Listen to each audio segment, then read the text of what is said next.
Hello, my name is Beck and welcome to my February wrap up. This is going to include just a few books from March as well, like the beginning of March, so I'm just going to call it my February wrap up. But let's get into all of the books that I read. So this is going to include my reading vlog, reads for Contemporary-a-thon as well. First off, I finally started a series that I've been meaning to start for a very long time, and I talked about this in my series to start in 2020 video, and this is Stormfront by Jim Butcher, and this is the first book in his Dresden Files series. The way this series was sold to me was 2 words, and that's basically wizard detective, and that is exactly what this was.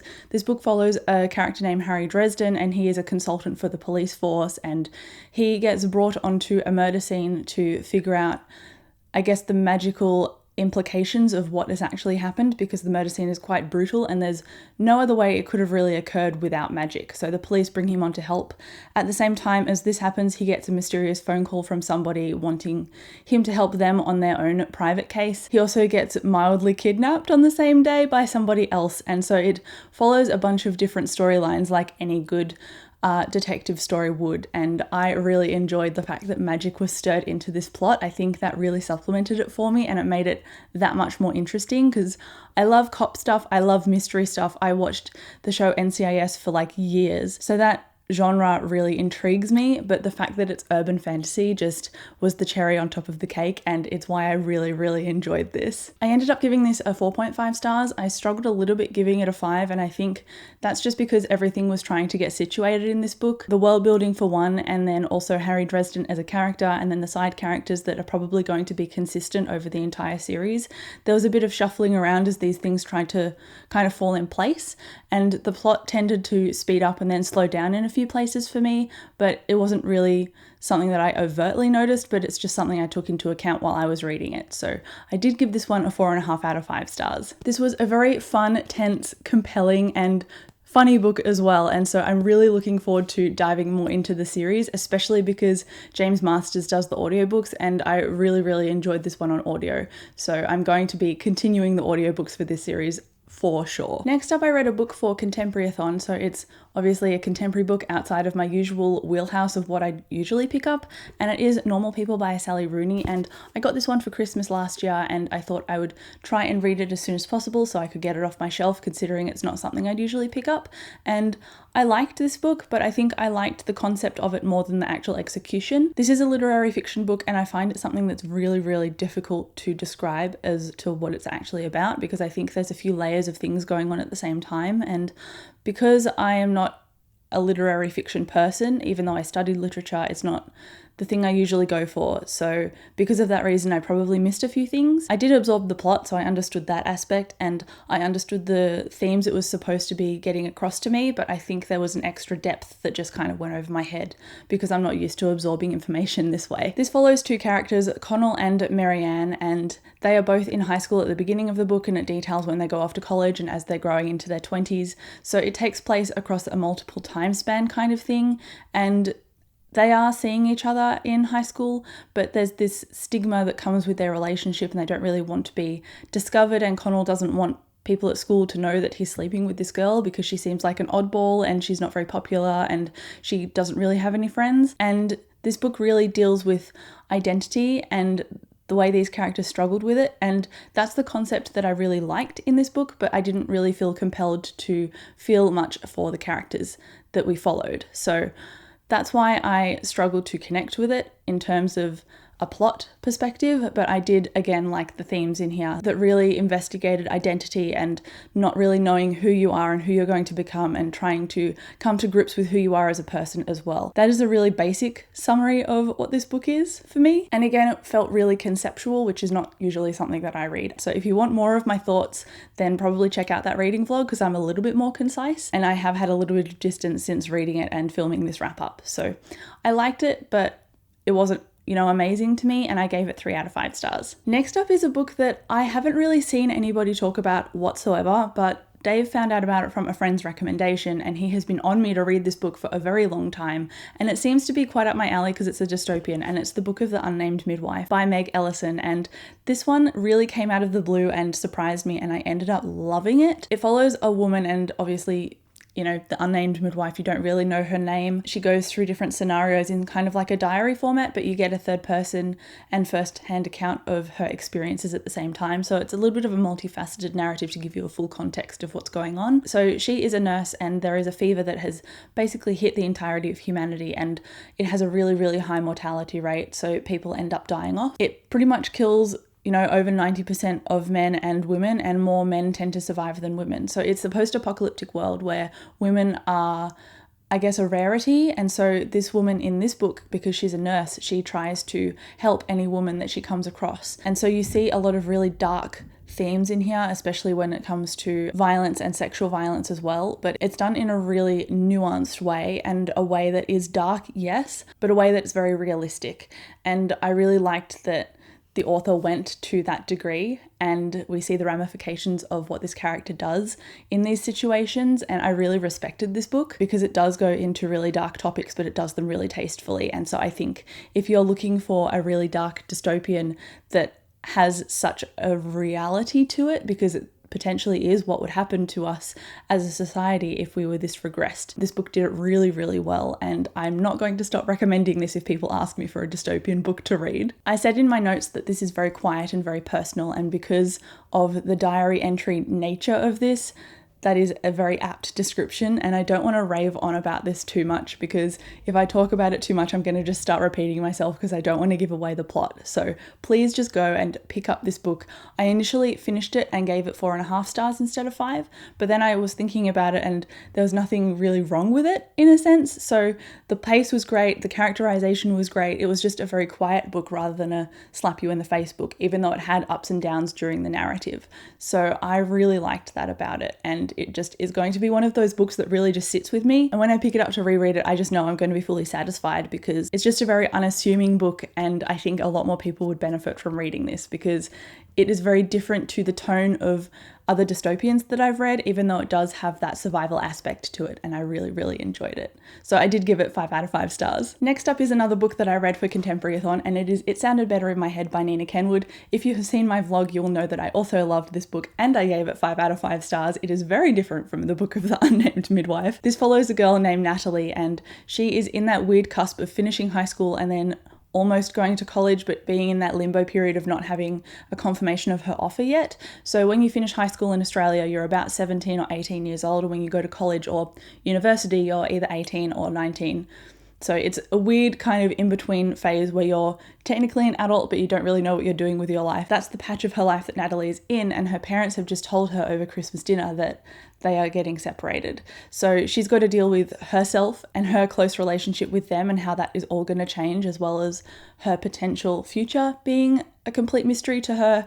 And she also has significant social anxiety, and she's got really significant thoughts about her own body image and that kind of thing. And I found her narration really relatable and really realistic, and also quite funny as well. I was often reading this on ebook from my library, and I was just looking at my phone and cackling to myself. So I probably looked like a bit of a loon, but it was worth it because this book was so much fun. There is also a romance in this book, but it's not like a smutty romance. It's more of a fluffy romance that is more identity focused and communication focused. And there are also 2 key best friends that Natalie has as well. So she's got a very positive relationship with the people in her life. And I think the author very deliberately made sure that all of the relationships in here were very good at communicating, and I think that's why I really liked it, even though it's a romantic comedy and not usually inside the genre that I'd read, because I hate the trope of miscommunication, and this book didn't have that in here at all, and I really, really appreciated that. So I found it flew by. It was very, very hard to put down. So for that reason, because it made me laugh, it was hard to put down, and Natalie was just so relatable, I ended up giving this one a 5 out of 5 stars as well. Next up, I listened to an audiobook called Ghosts of the Tsunami by Richard Lloyd Parry, and this is a non-fiction about Japan and the tsunami that hit it in 2011, so this is very, very outside the category of what I would usually read, and I'm hesitant to say that I enjoyed it because I liked it, but because it covered the events of such a tragic event, I don't want to associate the fact that I enjoyed it, if that makes sense. I gave the book a 3 out of 5 stars, and I'm rating that on the way that it was written and the way that I felt connected to the people who Richard Lloyd Parry was writing about and how he conveyed that relationship and conveyed the information around the event. I don't really want to put a star rating on the things that happened in the book, like plot-wise, because I know that was a real thing that happened and I'd feel a bit weird doing that. So 3 out of 5 stars for my enjoyment of the way that Richard Lloyd Parry wrote it. It did affect me emotionally, but not all the way through. I found it was a connecting and very disconnecting book just in terms of how I processed the information of it. But I liked that Richard Lloyd Parry spent like 6 years collating all this information and he wrote it in a very digestible manner. And I do really enjoy his writing style. And also because I listened to it on audiobook, the narrator is Simon Vance. And you might have heard me talk about that audiobook narrator before because he actually narrates one of my favorite fantasy series called The Black Prism or the Lightbringer series. So I think I was helped to connect with this Ghosts of the Tsunami book because I was familiar with the audiobook narrator already. So that really helped me get immersed in what I was listening to. To give a rough idea of what this plot is, Richard Lloyd Parry starts out talking with this mother and her daughter who went to this local school, and it's about this small community, I think in Okawa, and they for some reason had this local school and the kids weren't evacuated from the school to the proper place and the school ended up getting wiped out. And the tsunami overall killed 20,000 people and caused $2 billion worth of damage to the structure of Japan. And so we're talking about this kind of microcosm of people and what happened to their community and the kids in it. And we're also talking about it on a zoomed out larger scale as well. So it was really nice to see that, well, not nice, but it was interesting to see that contrast of the two things going on, how you could get an informational level and also a very interpersonal level as well. So like I said, I'd recommend this if you're not really used to reading nonfiction, because if I can enjoy it and I don't really read nonfiction, then you can probably enjoy it too. But because I'd also been to Japan recently, I really connected with the way that Richard Lloyd Parry described the people and the culture and the country that he was living in at the time. So that really did help me get immersed in the setting. But yeah, I would recommend this. I gave it 3 out of 5 stars. Next up, I read a book that was very, very different to Ghosts of the Tsunami, and it is Kings of the Wyld by Richard Eames. And I listened to this one on audiobook, and again, I thoroughly enjoyed this. I was really, really hoping to get to this soon, and I'm so glad that I finished it because it was such a joy. It is a quest narrative and it follows a bunch of characters who in their prime when they were mercenaries were quite formidable, and they are pretty much legendary in this world. But one of the daughters of this band has been kidnapped or is in a siege and she can't get out. So the band is effectively being brought back together to go and rescue her. And I like that trope anyway, of a bunch of characters getting together and going through dire circumstances to form really nuanced relationships. So when I found out that was the driving premise of this book, I was like, yes, sign me up. And I am so, so happy. I gave this 4 out of 5 stars. I didn't realize that this was pretty much wrapped up all in one book. I thought it was going to be a series because there is a sequel called Bloody Rose, and I'm currently listening to that now and I'm really enjoying it. But it's more of a companion than a direct sequel. So you see characters from this book in that book, but it's not, again, like I said, a direct sequel. So for that reason, I found that the plot at the end was a little bit quicker to kind of wrap things up. And at the beginning, it was a bit meandering and it took a little bit of time to touch on the different characters in this band and to kind of rope them back in. So it was a little bit slow at the start and a little bit fast at the end, but I really enjoyed the quest overall. I really loved Clay's narration, the main character. I found him quite funny and quite sardonic as well. He was just great, and I would highly recommend this if you're looking for some kind of traditional fantasy, because it has that quest narrative in it for starters, and there are also a lot of mythical creatures in this book, and I didn't expect that, and it's something that I really enjoyed kind of the texture of, because it changes up the circumstances if you're having to fight this monster and you don't know what it's going to do. It kind of makes the text a little bit unpredictable, and I really enjoyed that. But overall, it was entertaining, it was funny. Obviously, I'm continuing on with the sequel at the moment, so it is a book that I really enjoyed and that I would recommend. And then lastly, I ended up finishing Stone Girl by Eleni Hale. I started this in my Contemporary-a-thon vlog, but I didn't end up finishing it in that vlog, so I thought I would finish it and then wrap it up as soon as I could. This book follows a young girl named Sophie, and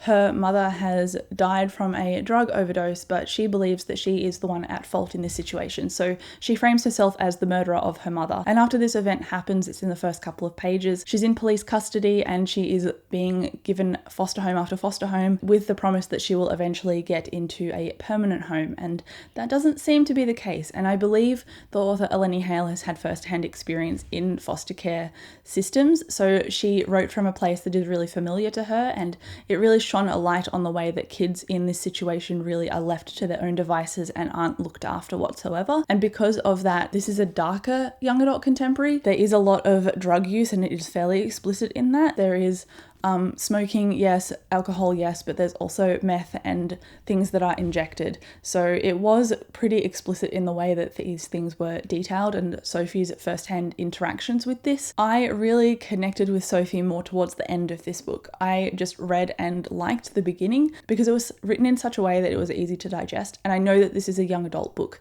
so it should be pretty easy to pick up and go.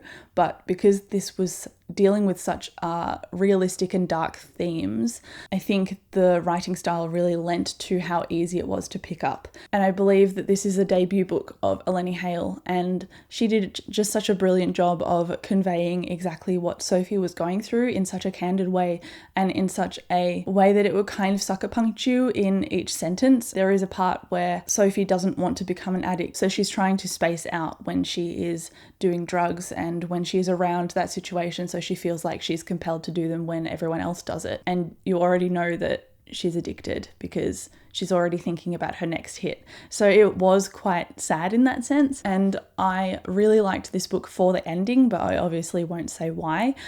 So, you know, pick this book up and read the ending and then come and talk to me. I would recommend it. It was a really great young adult contemporary book, and it's an Australian book as well. So it really dealt with the foster care system in Australia, and I think it's a really important book to read as well. And there you go. Those are all the books that I've read so far, but I'm currently reading two. So I'm reading Bloody Rose, like I said. I'm like 20% through this on audiobook, so I'm going to finish this definitely in March. I know on my March TBR I said that I was going to read Kings of the Wyld, but I actually finished that in February, so I'm just going to replace this on my March TBR instead.